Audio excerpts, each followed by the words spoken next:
एक बार फिर से स्वागत है आप सभी श्रोतागणों का मेरे चैनल रागनी सिंह में। आइए सुनते हैं मालती जोशी जी की लिखी कहानी बाबुल का घर। कहानी शुरू करने से पहले आप सभी श्रोतागणों से मेरा विनम्र अनुरोध है कि अगर यह कहानी आप लोगों को पसंद आए तो कृपया मेरे चैनल को सब्सक्राइब करके बेल आइकन को जरूर दबाइएगा और वीडियो को लाइक जरूर करिएगा। और आप लोगों को यह कहानी कैसी लगी अपने सुझाव कमेंट में लिख के जरूर बताइए। तो चलिए शुरू करते हैं कहानी बाबुल का घर। खाना खाकर थोड़ा लेटने का मन बना रही थी कि तीनों पास आकर बैठ गईं। नवीन की बहू ने मेरे लिए पान लगाते हुए शिकायत की, इकलौती बहन की शादी है और आपने आते आते इतनी देर लगा दी दीदी। पता है, हमारा प्लान तो आपके साथ शॉपिंग करने का था। आपकी चॉइस से सामान खरीदते तो थोड़ा मजा भी आता। अब तो जैसा भी समझ में आया हम ले आए हैं। आप कुछ कहिएगा नहीं? आपके भाई तो कार्ड ही छपवाने के लिए राजी नहीं थे। विपिन की बहू ने सुर में सुर मिलाया। बोले कि दीदी डिजाइन तय करेंगी तभी छपेंगे। वे तो इन लोगों ने जीत की तो छप भी गए। अच्छा ही हुआ ना, सचिन की बहू बोली। अब कब छपते और कब बंटते। एक तो आप इतनी देर से आई हैं और सो भी अकेले। हमने तो सोचा था कि खास खास घरों में आपको और जीजा जी को भेजेंगे। अम्मा बगल में ही लेटी हुई थी। छोटी की बात सुनी तो एकदम डपट दिया। निमंत्रण बांटने के लिए अब घर के दामाद ही रह गए हैं क्या? दामाद हुए तो क्या हुआ, घर के बड़े भी तो हैं। छोटी ने मस्का लगाया, पर अम्मा जरा भी न पिघली। उसी तरह डपटते हुए बोली, रात भर का सफर करके आई है लड़की, जरा कमर तो सीधी कर लेने दी होती। आते ही सब की सब अपनी अपनी रामायण लेकर बैठ गईं। तीनों चुपचाप उठकर वहां से खिसक लीं। मैंने मन ही मन अम्मा को धन्यवाद दिया। सचमुच मुझे नींद आ रही थी। रिजर्वेशन के बावजूद मुझे सफर में कभी नींद नहीं आती। हर स्टेशन पर लोगों का चढ़ना उतरना लगा रहता है। इस बार तो रात आंखों में ही कटी थी।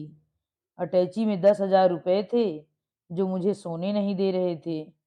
एक तो जोखिम भी था, दूसरे इन्हीं रुपयों को लेकर चलते समय इनसे झड़प हो गई थी। मैं अटैची बंद ही कर रही थी कि इन्होंने नोटों की गड्डी मुझे थमा दी थी। ये क्या है? रुपए हैं, शादी में क्या खाली हाथ जाओगी? खाली हाथ कौन जा रहा है? भूल गए हैं क्या? अभी उसी दिन तो सर्राफ से अमेरिकन डायमंड का सेट लेकर आए हैं। 2 साड़ियां भी दे रही हूँ, एक बनारसी एक चंदेरी। वह तो सुमी के लिए है, यह तो मैं विपिन के लिए दे रहा हूँ। छोटी बहन की शादी में तुम्हारा भी तो कुछ योगदान होना चाहिए। उनकी बात सुनकर मुझे तो जैसे आग लग गई। गाड़ी छूटने का डर नहीं होता तो पता नहीं कितनी देर तक चकचक होती रहती। गाड़ी चलने के बाद भी मैं कितनी देर तक भुनभुनाती रही। दरअसल मेरा यह गुस्सा उन पर नहीं बल्कि अपने ही घर वालों पर था। जब से शादी हुई है दोनों हाथों से लुटाती आ रही हूँ, पर जब से सुमी की शादी की बात चली है मन जैसे अंगारों पर लौटता रहता है। भाइयों के पत्रों से शादी की तैयारियों की सूचना मिलती रही है और मेरा मन बरबस 25 साल पीछे लौट जाता है। एक मेरी भी शादी हुई थी, वहीं आंगन में 4 खंभे गाड़कर मंडप बना लिया था। मोहल्ले की एक पुरानी धर्मशाला में बारात टिका दी गई थी। पत्तलों पर सबको खाना खिलाकर विदा कर दिया था। काट वाट का तो चक्कर ही नहीं था, बस सबको कायदे से पीली चिट्ठी भेज दी गई थी।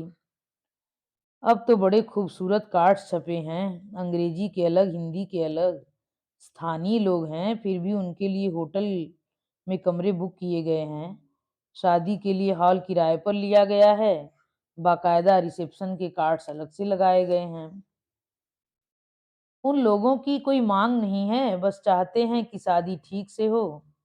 सुमी ने अपनी भावी ससुराल की पैरवी करते हुए लिखा था। पत्र पढ़कर मुझे बहुत ताव आया था। अच्छी शादी का भी कोई तयशुदा पैमाना होता है क्या? हम अपनी जान भी निकाल कर रख दें और आपको पसंद ही ना आए तो? यहाँ आकर देखा, सचमुच सबने मिलकर जमकर तैयारी की है। बड़े शौक से मुझे आते ही सारा सामान दिखाया गया।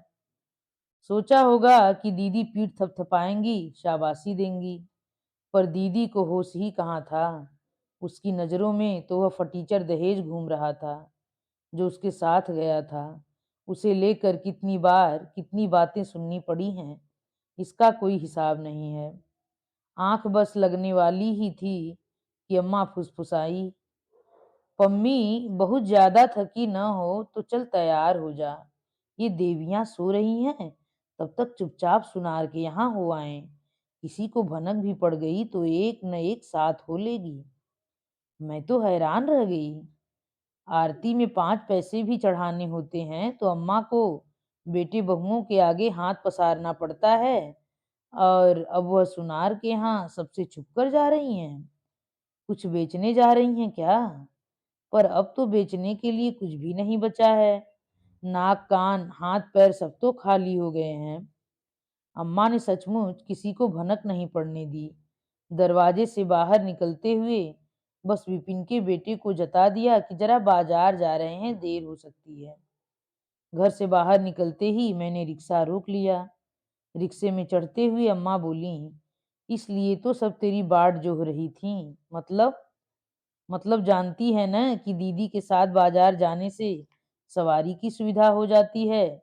मिठवोली हैं तो क्या हुआ, तीनों की तीनों बड़ी काइयां हैं। मुझे बड़ा संकोच हो आया। इतना साह खर्च होना भी अच्छा नहीं है, लोगों की नजरों में आता है। इतनी उतावली में रिक्शा करना ठीक नहीं हुआ। पर जब अम्मा ने पता बताया तो लगा कि ठीक ही किया जो सवारी ले ली।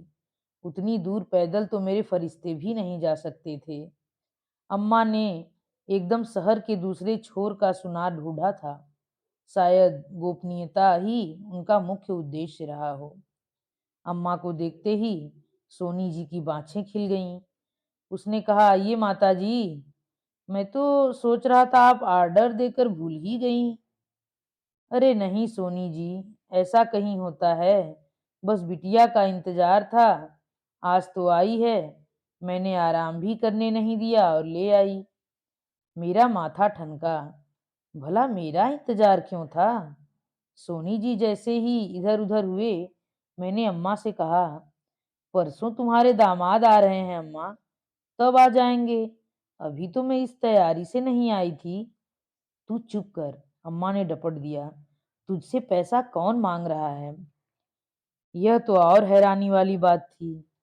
फिर अम्मा को मेरा इंतजार किस लिए था? क्या अम्मा मेरे लिए कुछ बनवा रही हैं? शादी में तो बस एक जोड़ी बूंदे दिए थे, वे भी इतने हल्के थे कि हथेली पर रख कर फूंक मारो तो उड़ जाएं। मेरी एक जेठानी ने सबके सामने यह करतब करके दिखाया था।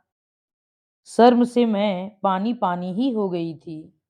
उस प्रसंग की याद आज 25 साल बाद भी सूल सी कसकती है। तो क्या अम्मा 25 साल बाद उस अपराध का प्रायश्चित करने जा रही हैं? 25 साल बाद, जबकि मैं खुद अपनी बिटिया के लिए गहने बनवा रही हूँ। तब तक सोनी जी हाथ में लाल कागज का डिब्बा लिए भीतर से नमूदार हुए। डिब्बा खोलकर उन्होंने लाल कागज हटाया। एक जोड़ी कंगन जगर मगर कर रहे थे। देख अच्छे हैं ना? मैंने एक कंगन उठाकर पहनना चाहा, पर वह उंगलियों में फंस कर रह गया। 25 साल बाद शरीर का नाप क्या वही रह जाता है? अम्मा भी तो गजब करती हैं, बनवाने से पहले नाप तो मंगवा लेती। अम्मा, यह तो छोटे हैं। नहीं बहन, सोनी जी बोले, बिल्कुल नाप से बने हैं। बल्कि लाली तो परसों देख भी गई थी, बिल्कुल ठीक आए थे। लाली कौन? अपनी सुमी रे। मन एकदम बुझ सा गया। तो कंगन सुमी के लिए बन रहे हैं? फिर मुझे साथ में लाने की क्या जरूरत थी? पर मुझे ज्यादा देर तक सोचना नहीं पड़ा, क्योंकि सोनी जी बिल पर लिखने के लिए मेरा नाम पूछ रहे थे। मैंने विस्मय से अम्मा की ओर देखा। उन्होंने मुझे चुप रहने का इशारा करके खुद ही मेरा नाम बता दिया। और जब तक सोनी जी बिल बना रहे थे, चुपचाप नोटों की एक गड्डी मेरे हाथ में सरका दी। मैंने नोटों का वह बंडल ठीक से देखा भी नहीं और यंत्रवत सोनी जी को थमा दिया। उन्होंने रुपयों को सिर से छुआकर सरसरी तौर पर गिना और पेटी में डालते हुए बोले, वाह बहन, आप बहुत पुण्य का काम कर रही हैं। नहीं तो आजकल किसी के लिए, खासकर बहन के लिए, इतना कौन करता है। सारे रिश्ते नाते दिखावे के रह गए हैं। अरे सोनी जी, बहन क्या, आप तो उसे इसकी बेटी समझो। पूरे 18 साल छोटी है इससे। अच्छा? सोनी जी विस्मित थे। अम्मा चलो अब, और भी सामान लेना है, मैंने बेजारी से कहा और दुकान से बाहर चली आई। मजबूरन अम्मा को उठना ही पड़ा। यह बात सच है कि सुमी मुझसे 18 साल छोटी है, पर यह तो कोई गर्व की बात नहीं है, इस तरह एलानिया कही जाए। बल्कि मुझे बताते हुए शर्म ही आती थी। आज इतने सालों बाद भी वह खींच, वह शर्म ताजा हो आई, जो मैंने सुमी के जन्म पर अनुभव की थी। पूरे 8 दिन की गैरहाजिरी के बाद जब मैंने कॉलेज में पांव रखा था, तो सबने घेर कर इस अनुपस्थिति का कारण जानना चाहा। उन लोगों को शक था कि कहीं मेरी शादी का चक्कर चल रहा होगा। नहीं रे, मैंने खींच कर कहा, मेरी माँ के लड़की हुई है। सब अवाक मन ही मन हंस भी रही हो तो पता नहीं। तभी किसी ने कहा, यह उल्टी भाषा क्यों बोल रही है? ऐसा कहना कि मेरी बहन हुई है। बहन क्या, वो तो दुश्मन लग रही थी। वह शर्म, वह परेशानी, वह खर्च, आज भी सब याद आता है तो मैं तिलमिला उठती हूँ।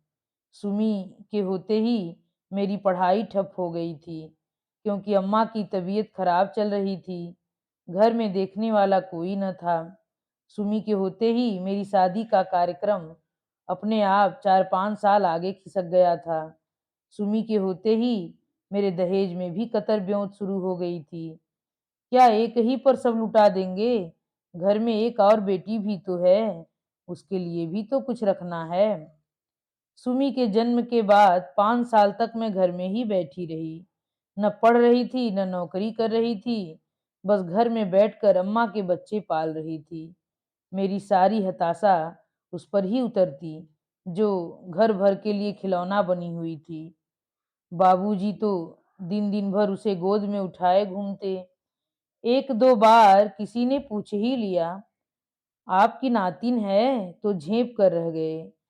लेकिन मेरा तो जैसे खून खौल जाता था।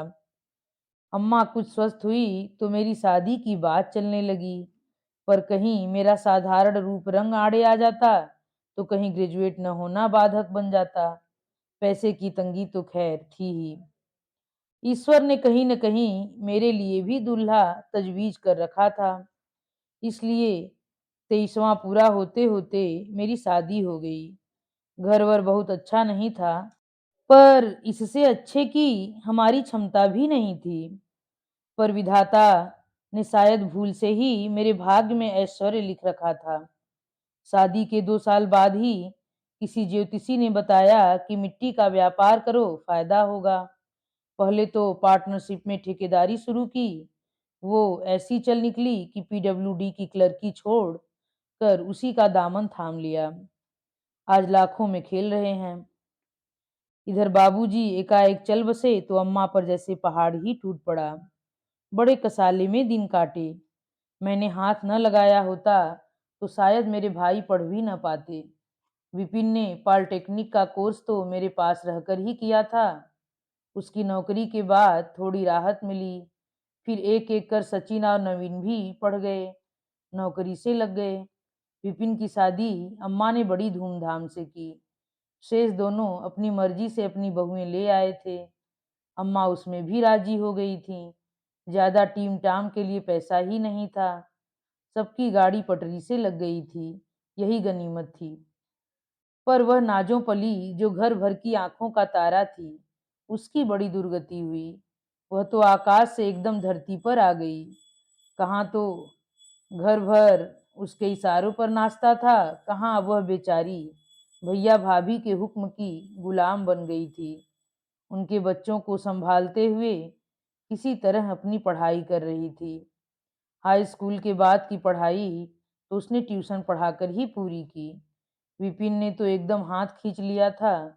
उसकी बहू कहती, हमारे भी तो बच्चे हैं, हमारी भी गृहस्थी है, हम अकेले कहाँ तक करेंगे। दूसरी दोनों कहती, इस घर ने हमें दिया क्या है जो हमसे आशा की जा रही है। बीए के बाद सुमी ने जो नौकरी शुरू की वह अब तक जारी है। बीच बीच में परीक्षाएं भी देती रहती है। मैं जब भी जाती अम्मा कहती, पम्मी इसके लिए कोई अच्छा सा लड़का ढूंढ दे, नहीं तो मैं शांति से मर भी नहीं पाऊंगी। पर अच्छे लड़के क्या सड़क पर पड़े मिल जाते हैं, उसके लिए दाम लगाना पड़ता है। पम्मी बेचारी क्या करे, कहाँ तक करे। उसकी अपनी लड़की भी तो सयानी हो रही थी। मैं सोच रही थी, लेकिन विधाता सबका ध्यान रखते हैं। जैसे मेरे लिए उन्होंने दूल्हा तजवीज कर रखा था, सुमी के लिए भी वर तय कर लिया था। पिछले वर्ष ही सुमी की यहाँ नई नियुक्ति हुई। मिसेज गोकुलदास सुमी पर ऐसी लट्टू हुई कि अपने भाई के लिए उसका रिश्ता मांग लिया। अब तो पूरा परिवार उस पर जान छिड़कता है। सुमी सचमुच भाग्यवान है। पम्मी तू क्या सोचने लग गई?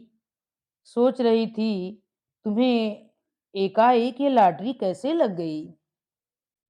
लॉटरी लगती तो तुम्हें पता नहीं चलता। फिर ये इतने सारे रुपए कहाँ से पा गई तुम? मैं कहाँ से पाऊंगी, सुमी के हैं, उसी ने जोड़े थे। तो उसी के नाम से खरीदती न, मेरा नाम बीच में घसीटने की क्या जरूरत थी। अरे चोरी से जोड़े हैं, तनख्वाह तो पूरी बड़की झपट लेती थी। 5 पैसे की बढ़ोतरी भी होती तो उसे पहले खबर लग जाती। फिर ये रकम बड़े गोरख धंधे करके जोड़ी है। रात रात भर जाग कर कुंजियां लिखी थी, दूसरों की नोटबुक टाइप कर रही थी, खाली घंटों में ट्यूशनें पढ़ाई थी। कहती, अम्मा ये सब मैं तुम्हारे लिए कर रही हूँ, किसी दिन मेरी शादी हो जाएगी तो तुम पाई पाई को तरस जाओगी। ठीक ही कह रही थी, और तुम उसकी गाढ़ी कमाई एक ही दिन में खर्च कर दी। किसी तीसरे के लिए तो नहीं की, उसका पैसा उसी के लिए लगा रही हूँ। पर तुम तो कंगाल हो गई ना। मैं तो हमेशा से कंगाल थी रे। अब बुढ़ापे में अमीरी का स्वांग कहाँ से पालूंगी। 3 बेटे हैं, 12 महीने न रख पाए तो 4 4 महीने सबके पास रह लूंगी। रही सही कट ही जाएगी। बुढ़ापे में बेटी की कमाई का बोझ क्यों लूं। फिर भी अम्मा, पैसे में बड़ी ताकत होती है। जानती हूँ रे, अगर इन लोगों ने उसके लिए सोने का एक छल्ला भी बनवाया होता तो मैं सब्र कर लेती। पर तीनों के तीनों मुकर गए। शादी का खर्च कौन कर रहा है? बड़ी देर से मन में यह प्रश्न उठ रहा था, सो पूछ ही लिया। यह तीनों कर रहे हैं। मैंने कहा था कि बहन तीनों की है, खर्च आपस में बांट लो। तो दोनों छोटे बोले कि सुमी की सारी तनख्वाह तो बड़े भैया लेते रहे हैं, शादी का खर्च भी उन्हीं को करना चाहिए। हमसे जो बन पड़ेगा हम करेंगे। सचिन ने कपड़े लत्ते का भार उठाया है, नवीन ने फर्नीचर वगैरह बनवाया है, बाकी सारा विपिन कर रहा है। छोटों की तो बीवियां भी कमाऊ हैं, विपिन बेचारा तो अकेला पड़ जाता है। सुमी की शादी के बाद तो और भी अकेला पड़ जाएगा। फिर भी अम्मा, तुम्हें इतनी उठापटक करने की जरूरत नहीं थी। उन लोगों ने तो कह दिया था कि 5 कपड़ों में ही लड़की विदा कर दीजिए। उनके कहने से ही हो जाएगा क्या? ससुराल में नाक तो उसकी नीची होगी, बोल कुबोल तो उसे झेलने होंगे। और कौन सा मैं उस पर एहसान कर रही हूँ, उसकी कमाई उसी पर लुटा रही हूँ बस। पिछले 10 12 साल से कमा कर दे रही है, कभी अपनी पसंद की एक साड़ी भी नहीं खरीदी। सहेली के साथ सिनेमा भी जाती तो भाभी का मुंह कद्दू सा फूल जाता। बस कोल्हू के बैल की तरह खटती रहे और इनका घर भरती रहे। उनका बस चलता तो शादी ही नहीं होने देते। बोलते बोलते अम्मा का गला भर आया। मेरा मन कसैला हो आया।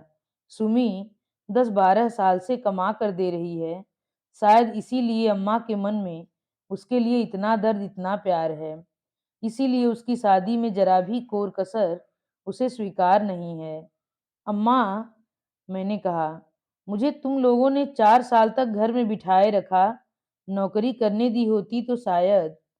अरे तू भला क्यों नौकरी करती? तू तो भाग्यवान थी। तेरे सिर पर तो बाप का साया था। तुझे भला किस चीज की कमी थी? अब कोई मुझसे पूछे कि किस चीज की कमी नहीं थी, पर अम्मा से यह सब कहना बेकार था। वह कभी नहीं समझेंगी।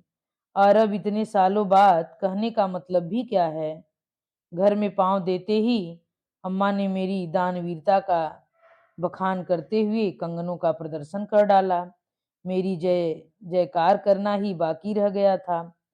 इस बहाने शायद वह अपने बेटों के निकम्मेपन पर चोट करना चाहती हूँ, पर संकोच के मारे मेरा दम घुटने लगा।